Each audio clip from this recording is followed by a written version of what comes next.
What do you believe right now that's making you feel this way? And when you analyse it, you realise how irrational you can be at times. Every single one of our major customers and minor customers all shut their doors overnight. It's not sales per se, but the outcome of it is, because people get to know you, they get to see you. But, what's the culture like at the business? What do we stand for, the values? I've got to tick that box on my personal development program I don't really want to be here. Scaling up a business isn't easy. If it were, we wouldn't have less than 4% of businesses scaling beyond 10 employees or around £1 million turnover level, and less than 1% beyond 50 employees. But the contribution that we make as owner-managers to our economies is immense and should never be underestimated, yet it can be a tough gig for all of us at times, and only other business owners truly understand the challenges that we face. And through Scale Up Radio, we aim to help make things a little easier. We interview guests who have been where you are now and may have faced some of the challenges that you are facing. And they offer their thoughts and advice on what has worked for them, as well as what didn't.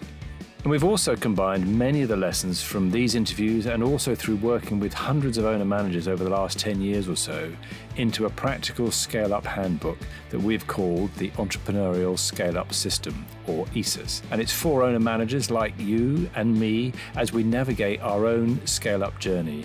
And you can order a copy through your favourite online book retailer, or by going to all the W's, esusgroup.co.uk, www.esusgroup.co.uk.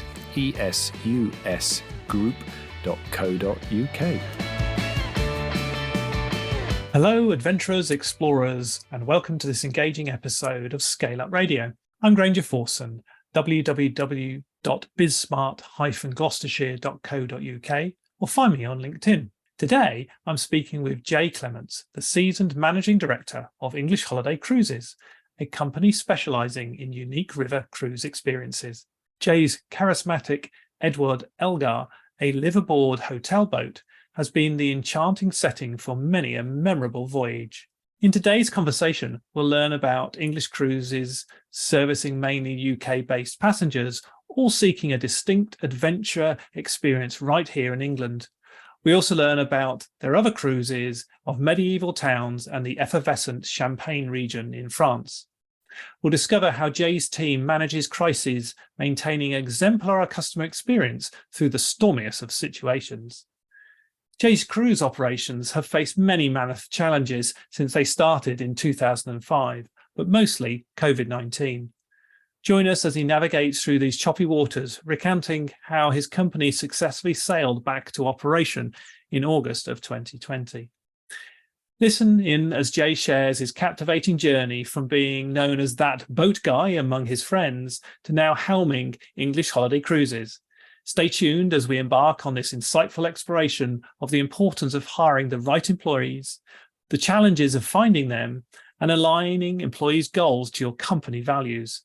Set sail with us on this enlightening voyage and get ready to be inspired. Let's go over and listen to Jay. Hello, Jay Clements, and welcome to Scale Up Radio. Please introduce yourself and your business to our audience. Hello, Granger. Thank you very much. It's really great to be here. So my name is Jay Clements. I'm the Managing Director of English Holiday Cruises. We're a business based in Gloucester, and we provide a few services. Our primary one is river cruises on the River Severn on our hotel boat, the Edward Elgar. But we're also a tour organizer for river cruise holidays on the River Seine. Similar sized ship down there, 22 passengers. We've been doing this sort of business since 2005. Wow. Okay. 2005. That's a great start. So you've got your own boat. That's interesting. So tell us more about, this Edward Elgar, did you say? And yeah, that's right. Tell us more about that and the type of clients, that come on board and, the lengths of the journeys and what you do. There's 11 cabins on board the Edward Elgar, and we refer to it as a hotel boat for a few reasons. Firstly, it's easy to understand. Secondly, we are independently assessed by Visit England, and they have a hotel boat category that we fall into nicely. So our boat provides 11 twin cabins. They're all en suite. It's very much a floating hotel. And there's a live-in crew that looks after all of our passengers. There's a chef, captain, of course, and some stewards that serve up 3 traditional English type meals a day, sailing in the morning, and then generally there's sightseeing in the afternoon. We stop around lunchtime, and there's some kind of excursion in the afternoon, whether that be a guided tour of Worcester Cathedral or a trip on a local steam railway. So we very much operate on the all-inclusive type model. Everything from the food and drink to those excursions I was just explaining, they're all included as standard. So a hotel boat. So who are typically your customers? Who comes along on a hotel boat? Because I've not heard of one of those before. So that's fascinating. Yeah, a majority of our passengers are UK based. It appeals mainly to the retired and the elderly market. But also increasingly in recent years, actually, we're getting more and more family groups and common interest groups. So we've had car ownership clubs, for example.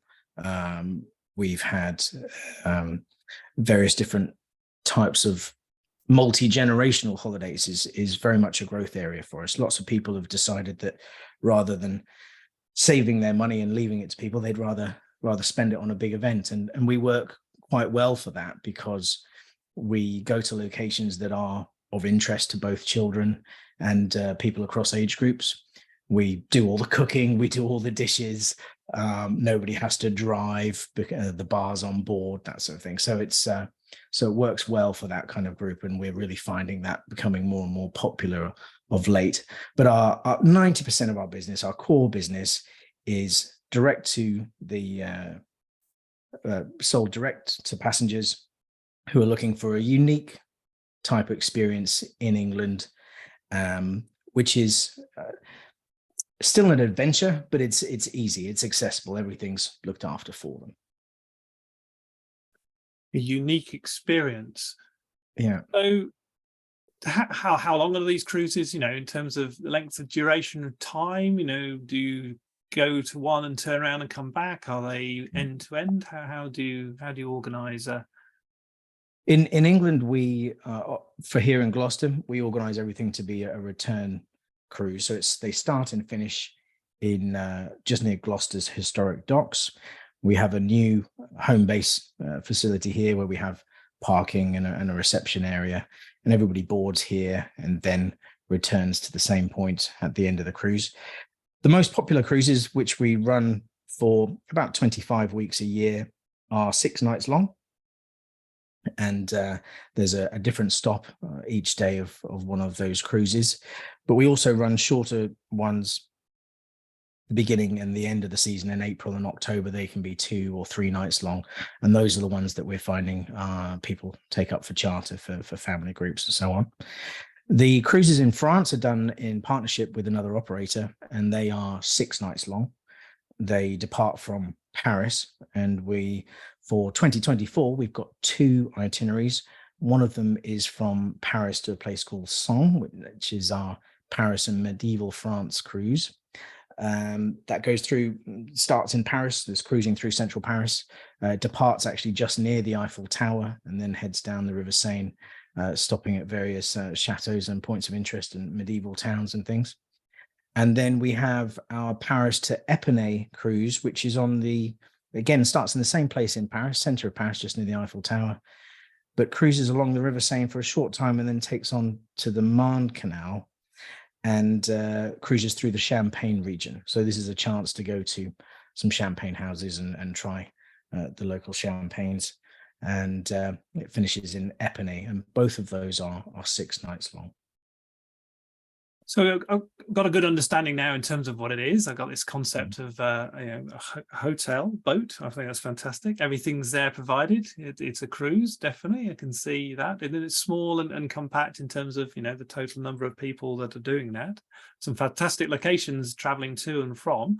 So you're successful. Yeah, you've been going since 2005. What do you strive at? What makes you different? Do you think? What are you best at?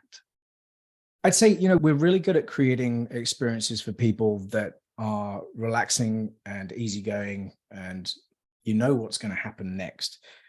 Whereas other travel markets might be more sort of go and get lost somewhere and discover things. That's well and good for many people. But for what we're doing is we're very clear about what we're providing. There's a itinerary with daily excursions and that sort of thing.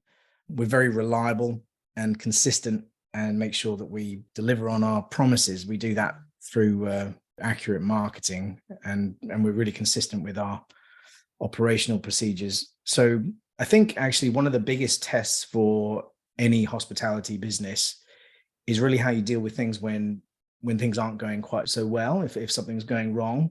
So although 95% of our trips will go off without any issues whatsoever, when you operate a moving vehicle as well as a hotel with lots of moving parts and all the other things that go with operating a hotel, such as staff and supplies and all these sorts of things, inevitably there are significant challenges along the way.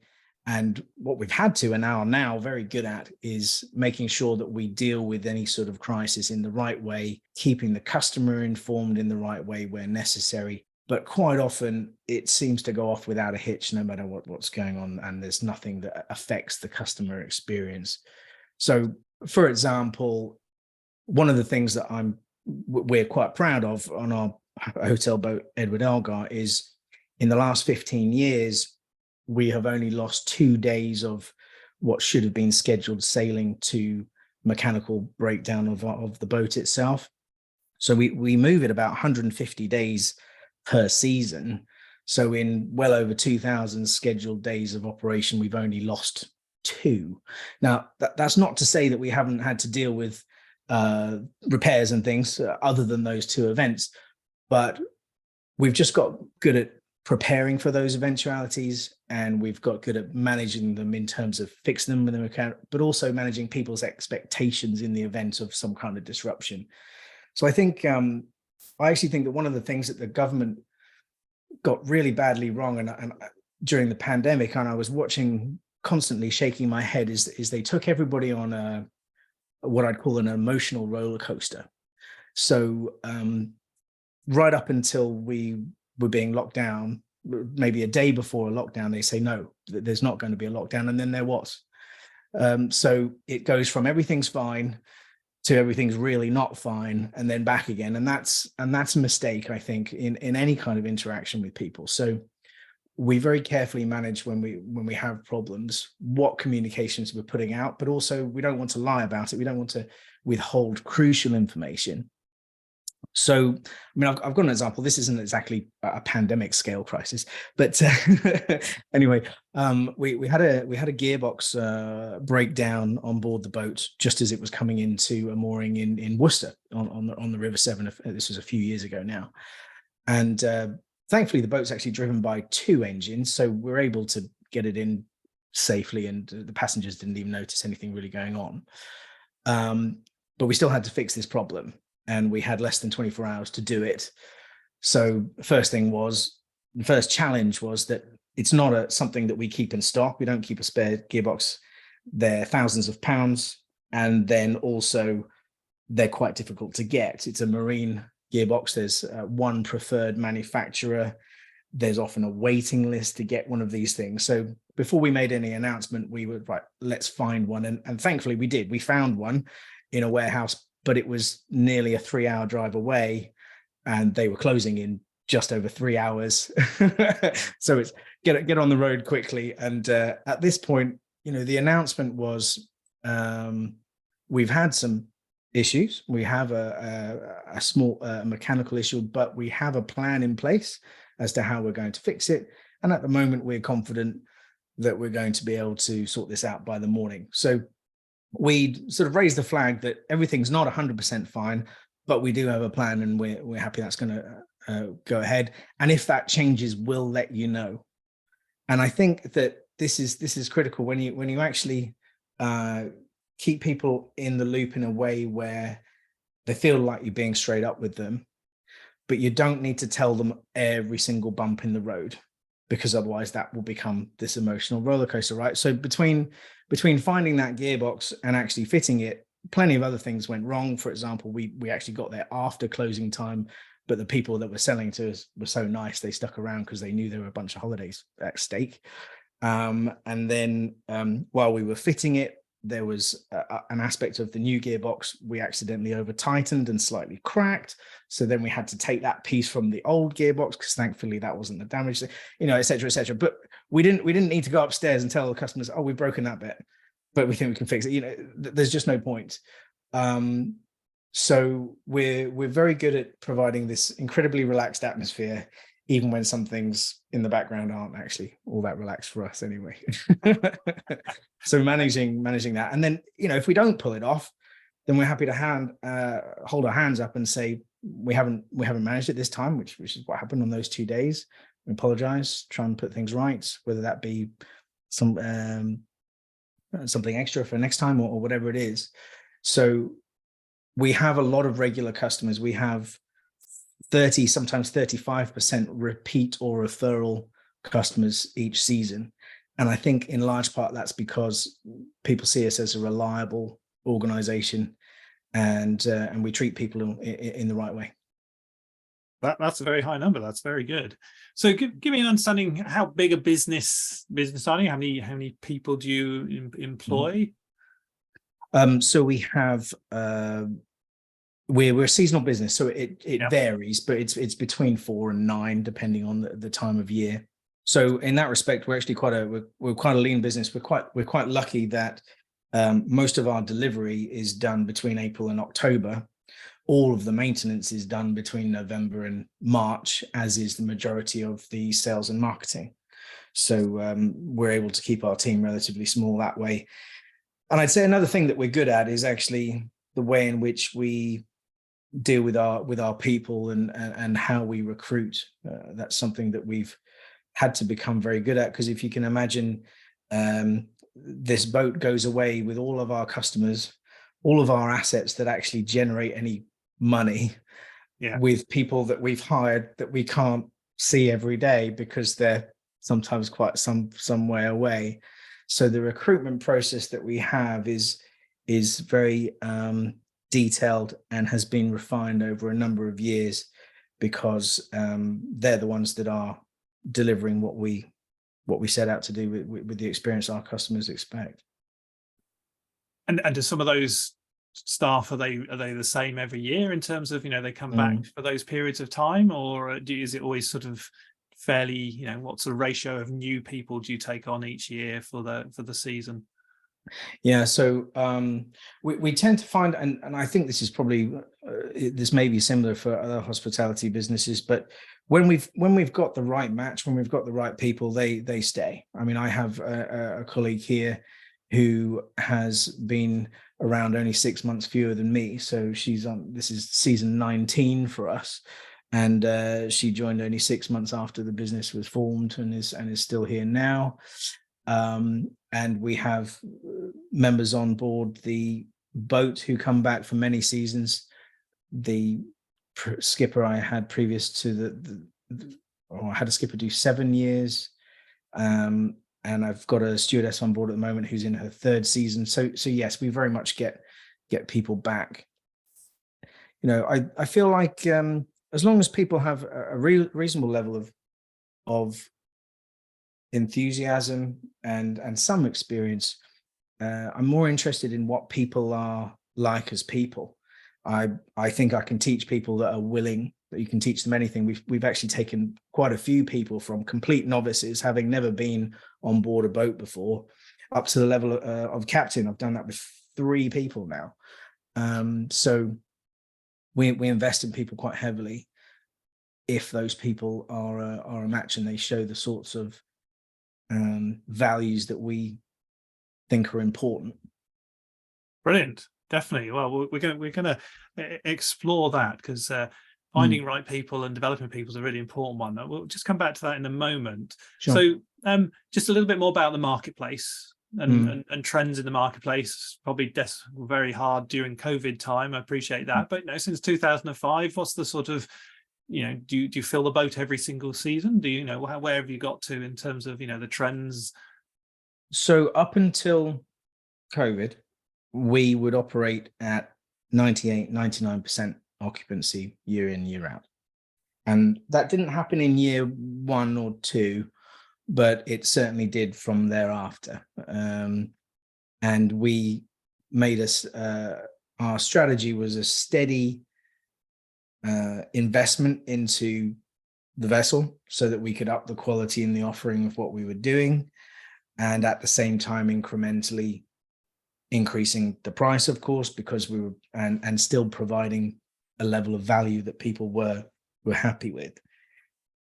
When COVID happened, my main priority was to maintain our reputation and our integrity, because as a small business, when you lose those things, it's very, very difficult to come back from. And we stand for a few things, and I said, pandemic or otherwise, that doesn't change.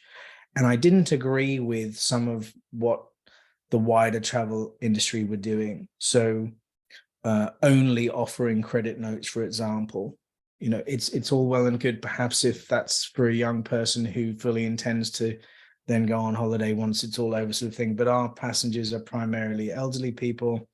Some of them were very frightened, some of them were very high risk, and they just wanted their money back.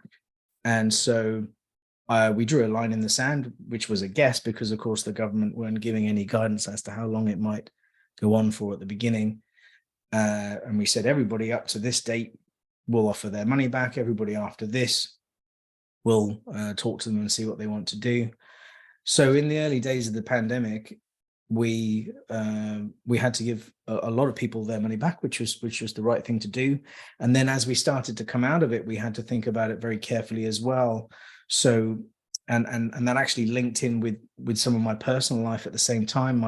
My daughter was born 5 weeks premature, right in the middle of May 2020 in lockdown 1, and she's fine now, thankfully. But of course, her being high risk because she was born with a collapsed lung and things, I had a significant interest in how to make sure we could keep people safe, both in my home as well as at work.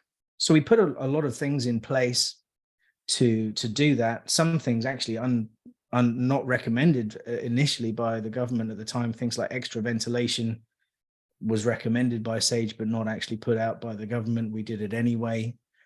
And we were the first cruise organization of any sort, of any size, to recommence operations in 2020, which was in August of 2020. And we managed to operate for 11 weeks. And of course, pre-vaccine, but we still had no cases at all that we were made aware of during that time period. So that was quite a success for us. And people who interacted with us at that time and came with us, we still have, I actually have someone on board this week, I know I do, who was with us in August 2020, and they wanted to come back without the screens and without the mitigation that we had to have in place then. And so we came through that, obviously financially significantly scathed. Some of the government's measures they put in place helped us a great deal. But then once COVID, we're now in an unusual period in the travel industry, in that this year is the first year where people felt we don't need to worry about COVID anymore in terms of travel. And January of this year, industry-wide, for anybody involved in travel, was one of the biggest months of sales in the history of travel, us included. But then what happened that was rather unusual is, after this bumper January, things started to change, certainly for us anyway, in February and March. And I started seeing figures and sales that were lower. And there's been a lot of discussion across the industry, as some people have seen this, some haven't, but as to why this might be. And you can see quite a lot of availability. You can currently see quite a lot of price slashing going on, particularly even during school holidays, to get people to take holidays of any sort, whether it's something that I do or something overseas. And the speculation is that some of these credit notes that I talked about earlier, that I never issued, that other companies did, a lot of them expire at the end of this year.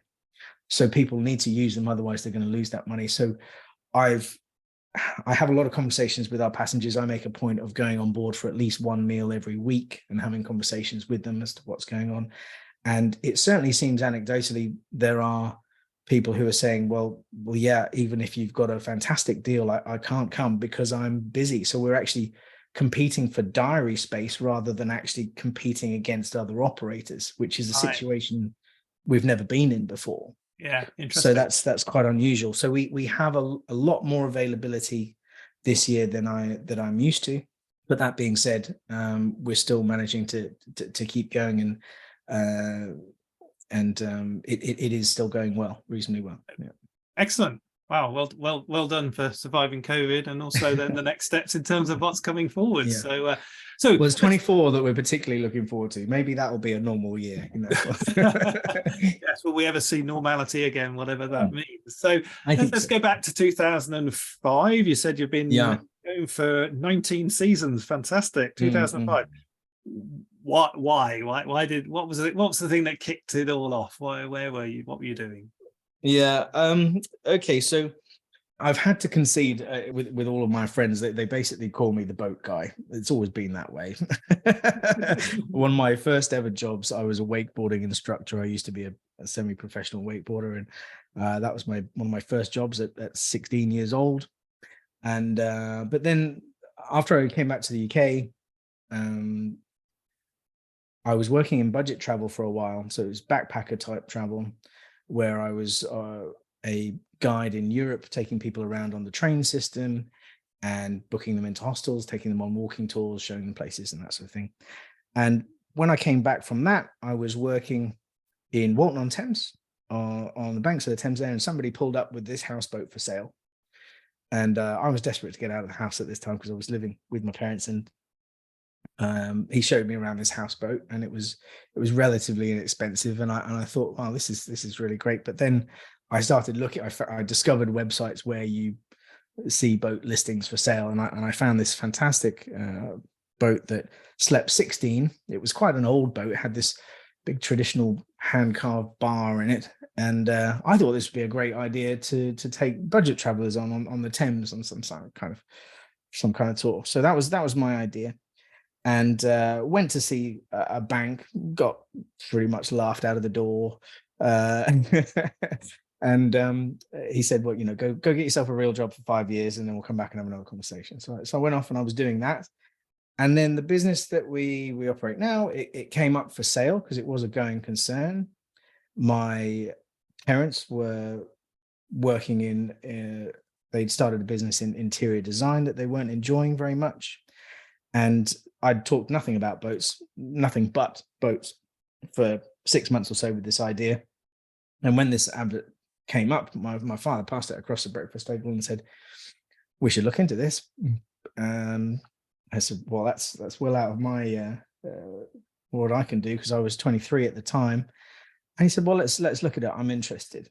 So we came down here to Gloucestershire together. We looked at this boat, and we were also blown away by it, and also by the business model as a whole, and the experience that we could provide and that sort of thing.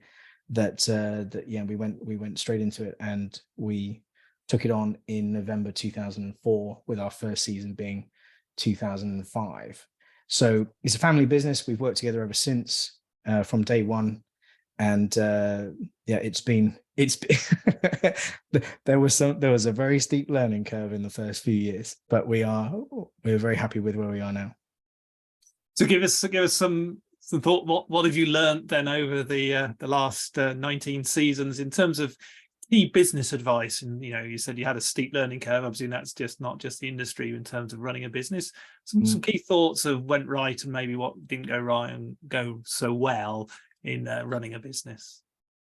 I'd say that getting into a business where you have to hire in anybody that has training or expertise that is kind of linchpin to what you need to operate day to day, and you don't have that skill set yourself in case that person becomes unavailable is a very bad idea. So that was the situation we were in. We knew plenty about marketing. We knew plenty about hospitality and looking after people. we thought we knew enough about boats, and it was always our intention to bring that up, but none of us held a skipper's license. And it was part of the agreement, because as I said, it was bought as a going concern. It was part of the agreement that the previous owner would train our first captain. And on day one of us opening the doors for our first group of passengers, sales were good. We had plenty of people coming in the door. But then we got the phone call from the captain who'd been in training for 3 months saying, I've decided I'm not coming. So that was a very difficult moment. And the only reason that cruise went ahead was because the previous owner was there to continue the training. And so he ended up driving the boat for us. And then after that, we had to find someone else, and we had to do it quickly. So we brought that skill set up very rapidly after that. I got my ticket that year. My father got his ticket a couple of years after that. Invested in understanding in engineering on my part, particularly. I've done a lot of that now. So we don't have any skills now that if anybody that's not a founding member walked out the door tomorrow, we'll still be okay. And when you have a complicated business with lots of moving parts, not being able to jump into some of those things, particularly in the early days, I would never do that again. No. Brilliant. Yes, I can definitely see that. Let's talk about this training bit. So you've not only invested in terms of your development. You talked about earlier on that you've found a way of finding the right people and developing them, that they've remained with you for many seasons in terms of doing that. So take us through, where did that come from, and how do you go about, ensuring that? Right. So what I said particularly was making sure that our values line up, and that part of the process, it starts straight away. And we've had to adapt it over the years, particularly as new ways of recruiting people come in or become more popular. So for example, with recruitment websites now, it's so very easy to do a one-click application, and particularly for jobs that are in the service, customer facing, serving food and this sort of thing. There are many of them about. The competition, particularly since COVID, is fierce, absolutely fierce, to have the right combination of benefits and experience and that sort of thing that people will get whilst they're with you. But there's an opportunity right at that very first interaction. So if someone clicks on a one-click apply with us, there is a automation that goes out, so they instantly have some communication back from us with more information about the job and more information as to why they might like it. But we also ask them to do some more. At that point, we'll direct them to a application on our website, and that application will ask some different questions. It says very clearly at the top, don't put CCV, and yet we get an enormous number that says CCV. So a huge amount of people will remove themselves from the process, which saves us a lot of time, saves them a lot of time as well, because it means they're not really serious about applying for it in the first place anyway. And we've already removed 50 to 60% of applicants just by that one process. So now we're down to the 40% of people that really might have a genuine interest in this job. And we have a screening process, making sure that the dates line up and that sort of thing. And then at the interview, they're not going to get the interview unless I can at least see some level of experience in customer service for a start. Yeah. But then the interview is trying to really get to grips with what is important to them, and how we can contribute to whatever it is they're trying to achieve, even if they're only going to work here for a few months. If they want to save money, that's fine. If they want to save money for a particular reason, that's even better. We have a lot of seasonal workers that want to save X amount of money to go to travel in the winter season, and they come back. We have a few that do that all the time. But we need to see that there is something that lines up, so that we're going to help them achieve something that they want to achieve, and vice versa, and not just, I need a job, I need money. So that's number one. And then the questions I ask, I've got a pair of questions that I particularly like, and I ask pretty much every interview for the last few years. And And that is, tell me about I always say, I ask, tell me about a manager that you've had in the past that you really enjoyed working for, and particularly stands out as someone that was a good employer. And what is it? What are the reasons behind that? And then I just sit and nod for a few minutes. And the amount of personal values that will come out of a conversation like that is significant. Because then the follow-up question is, tell me about a manager that you really didn't like. Tell me and why it was that you didn't like them. And then you get even further in depth as to what makes people tick. And we have a very defined value system here. And from those two questions, I can usually tell if they're going to align with what we do here or not. So that's taken me a lot of years to come up with that. Yeah. But it's extremely effective. Absolutely. I have, just as you were saying that, I can absolutely see you've given me and also our audience two golden tickets there in terms of bits of advice. Those two questions really help you understand their values, but also how they would then align with your own values as a business. So that's awesome. That's brilliant, Jay. Thank you so much for that. That wonderful. No, you're welcome. No, I hope people find it useful. Yeah. And then we follow that through with how we train people and that sort of thing as well. Yeah, let's get on to training and development now. So, you've got some people that have joined you through a fantastic interviewing process, and I totally agree with creating hurdles to people to deselect themselves first in any process. Absolutely, we could have a long conversation about that. But yeah, so they're going to join you, maybe for a few seasons or whatever. You don't know what will come of that. How do you go the next step in terms of the training that you've talked about? So training. Hopefully we've established that we have a similar value system.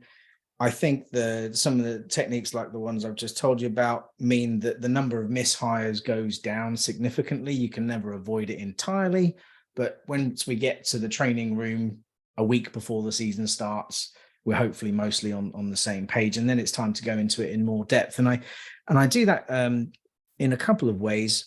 I have a couple of quotes that are very important, and I put this across on day one actually. So one of them is Maya Angelou, and she said, "I've learned that people will forget what you said, people will forget what you did, but people will never forget how you make them feel." Yeah. And I put this across right at the beginning, and that's because there is so much truth in this quote. And we've actually become particularly good with the feedback that we get, the online reviews, the offline reviews. And, it doesn't really matter which company you're looking at. If you look at any review site and you go through bad reviews of any business, the majority of the time, what you can read between the lines is that people were made to feel stupid, or they were made to feel like they've been ripped off in some way, or there's a negative or a highly negative emotion in there, but they don't necessarily talk about that. They'll say, "Oh, the food was rubbish. I didn't like the decoration," and that sort of thing. So I teach them that they need to remember that we're all people. We all have different things going on in our lives, and to really remember that the way in which people feel, and therefore the amount of respect that people need to have in the interactions on our boat is very important. Because you can imagine most restaurants or hotels, the interactions you're having with the staff, they're transient, they don't last for very long, and you probably never see that person again, even if you're there for a week, because the shifts change and all that sort of thing. That doesn't happen with us. We've got 5 crew on board for that whole week, so they've got to get it right, and they've got to make sure that it's consistent and that everybody in the boat feels equally valued, because the tables are close together. You treat somebody in a certain way over here, you've got to treat that person over here in the same way. So, and that comes down to very, very significant, small details sometimes, like birthday cakes, for example. If somebody says it's they tell us it's their birthday whilst they're on board, of which you get a lot. As standard, we'll give them a card, we'll give them some kava as a drink, and we'll mark the occasion. If they want a cake, that's fine, we'll get it for them as well. But I always tell the crew, you've got to make sure you can do this for everybody, because as soon as you get one birthday cake over here, you're going to get one over there. So we had one incident many years ago where someone said, "Oh, it's my wife's birthday. Can you do something for her? Can we get a cake in?" But yeah, of course we will. Chef goes off to the supermarket, buys a cake, and decides he likes these passengers so much. Right, I'm going to personalize the cake, and spent quite a long time personalizing this cake. And it gets presented in front of them. They loved it. But then 2 more birthdays appeared, and therefore 2 more personalized cakes, and finding the time to do all of that became difficult. So it's funny how sometimes you actually have to withhold things to be consistent. You've got to make sure you can follow through with everybody, especially when you're dealing with a small audience like so. So yeah, we do that, and that means that our reviews, our online reviews, they actually read to the point where I worry about them sometimes, and this sounds like I'm sort of humble bragging, I know, but I worry about them because they seem unusual. So I've got just over 600 reviews now, and only 5 of them are 3-star. All the rest are 4 and 5-star. There's no 1s or 2s at all. And the reason we're able to do that is because people walk away not only feeling like they've had value for money, but that we value them, and they've had some kind of interaction on board, either with our staff or with other passengers that they have they've really valued, and they continue to talk about for some time. The second thing that happens in training is I also tell people that there's another quote. This one's an Anne Frank quote. How wonderful it is that nobody need wait a single moment before starting to improve the world. And this is actually related to complaint management, because we do get them. Of course we do. Things go wrong from time to time, but how they're dealt with on the spot, and how the people that are on the front line, so to speak, are trained in order to deal with these things is so vitally important on a boat that's over there, like 50, 60 miles away. Yeah. So there was a very interesting experiment done some years ago in a service setting where somebody was set. The procedure was, when the customers asked for the bill at their table in this restaurant where the experiment was being conducted, a few different scenarios would be thrown at them. So first of all, they would be given some chocolates with their bill. That was scenario 1, and tips were X amount. And then scenario 2 was they weren't given any chocolates at all, but then the server realized and said, "Oh, sorry, I'll give those back to you. I'll give you these chocolates." And then the tips went up very, very slightly. Just in general, they went up slightly. But then the third scenario was they were given their bill with no chocolates, and very deliberately it was drawn attention to everybody around them had been given chocolates and not them.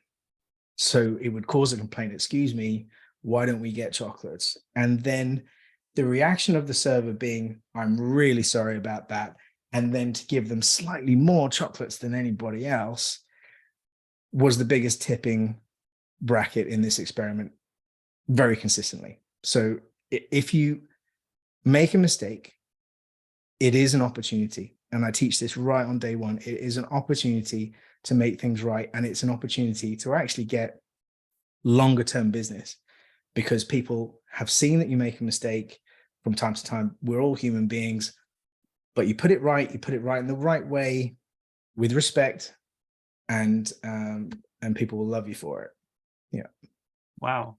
So those are some of the things that I teach people at the beginning, and it's quite unusual for them as well, because bear in mind, many of these folks have worked in bars and restaurants for many years, and they're sitting there at the end of day 1. They're like, I've never sat in training like this before. This is kind of strange. But as I say, when there's no escape from the passenger, as there might otherwise be, if you've done something wrong, nobody gets to leave in a huff, whether that be the passenger or the staff member. So we have very specific processes to get this stuff right. Brilliant.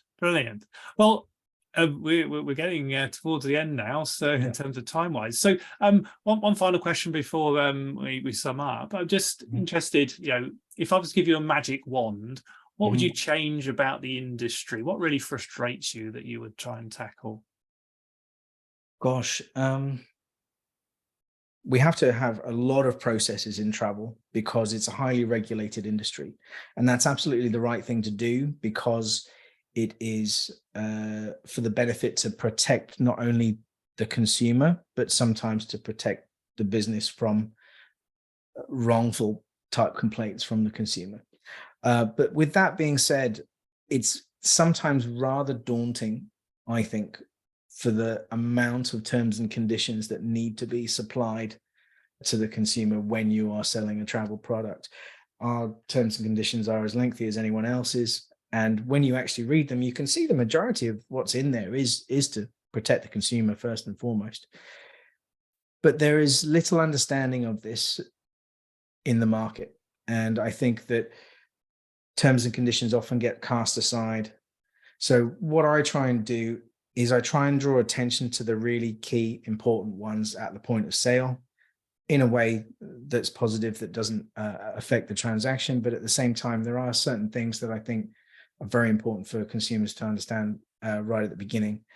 And I find that that is not the case across the industry. And I don't think that's right. I think that there should be greater transparency sometimes. But also, I think certain consumer groups could help to raise awareness of some of these key issues, particularly revolving around insurance. I think people often underinsure themselves. I'm constantly telling our passengers, please make sure that you're taking out an appropriate policy. But we get so many phone calls when people have to cancel last minute and they haven't insured themselves enough. And it's a real shame. Oh, Jay, fantastic conversation. Well done starting a business 2005 by with your father and just buying a boat because that's what you wanted to do. I thought it was fantastic. You've been going 19 seasons. You've survived COVID and the changes to that. But your real focus and attention, which I loved in this conversation, it's not really about the business. It's about that the business is made up of the people that serve your clients, and it's how you serve them through a very detailed selection process and finding the right people. And those two golden questions that I encourage people to go back and listen to, because they were really golden ones in terms of that. And also that focus on training, which is so much more than people would ever get in the hospitality industry, because yes, you have that need that you won't be there when your team is on the boat looking after those people, and you need to ensure they're there. But also that that realization has driven something into the way that you've developed your staff and the need to develop them, that has taken them to a whole new level. And the level of feedback and positiveness that you get in terms of your reviews is absolutely fantastic. And it's been a fantastic conversation around that real understanding about finding the right people and developing them, which is what a really successful business does. So thank you so much for that. If I may, we finish off with a quick fire round. We'll go with a few questions. If you could go back to your younger self, what advice would you give yourself? Get a better haircut. Awesome. Books, do you read any? What would you recommend to our audience? I read a lot of self-help books. I like what can I recommend? I've got so many on my shelf right here. I like Rework, Jason Fried.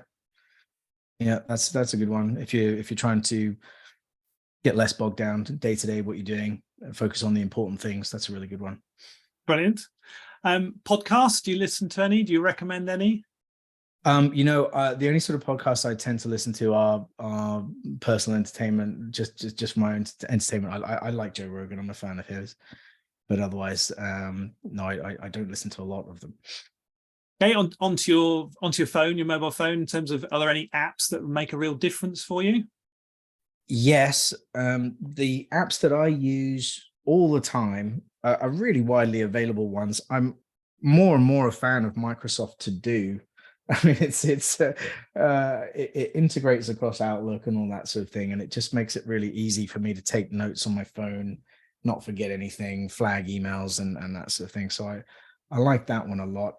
And other than that, most of the apps that I use day to day are actually so that I can keep track of what's happening on the boat. So I have apps that tell me what's happening with the power system, that sort of thing. Unfortunately, that's not going to be much interest to your audience, I don't think. It was useful to you. Yeah. My favorite question of all, who's had the most influence on you as a business leader? Most influence on me. I like any entrepreneur that has a people first type approach. I wouldn't want to label anyone in particular in terms of people that are well known. I mean, being in a family business, of course, my father has had a huge influence upon me because we've worked together for nearly 20 years now. But I've often found that the way in which Richard Branson promotes his people and takes a people first approach has been useful, has definitely been useful over the years. Yeah. Brilliant. Most successful marketing or lead generation tactic? For me, I find that running competitions are very, very good. I run competitions in large newspapers, and that works very, very well. But other than that, we focus quite a lot on SEO. Actually, SEO is something that we put in place many years ago. We're quite lucky in that our domain has been around for more than 20 years, so that scores us quite a few points, and we rank very well for phrases like UK river cruises. We're page 1 and have been for quite some time, so that's a big one for us. If you take the time to think of how you're going to create your text and how you're going to target links and that sort of thing, invest in that as soon as you possibly can. There are more and more tools available to help you do this automatically, and it pays off. We know that 30% of our business comes from SEO, from search. Awesome. And Jay, finally, how can people get hold of you? Yeah, so our website is englishholidaycruises.co.uk. That's all one word. And I am going to put something up there for all of the listeners. So it'll be englishholidaycruises.co.uk/scale up radio. And on there, if anybody is interested in any kind of partnership in travel, I will have some contact information and forms on there for you. If you are interested in taking a holiday or a charter with us, I will leave a code on there for a 20% off voucher. If you choose to inquire about a charter, I usually do 1 cabin for free on a charter. I will do up to 3 for free on a charter for anyone that finds that page and uses that code for a charter in 2024. Awesome, Jay. Well, thank you very much for that. And I hope our listeners reach out and look at those great opportunities. So thank you for the amazing conversation today. It's been brilliant. Thank you. Thank you very much. Good to talk to you.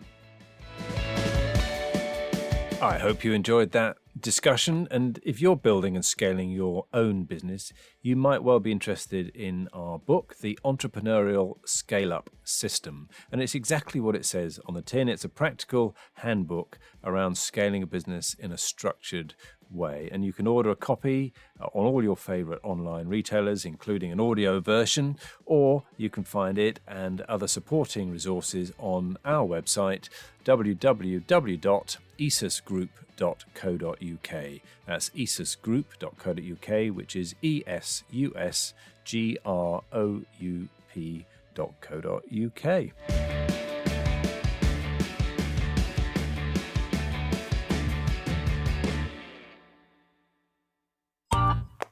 This has been a Monkey Pants Productions podcast.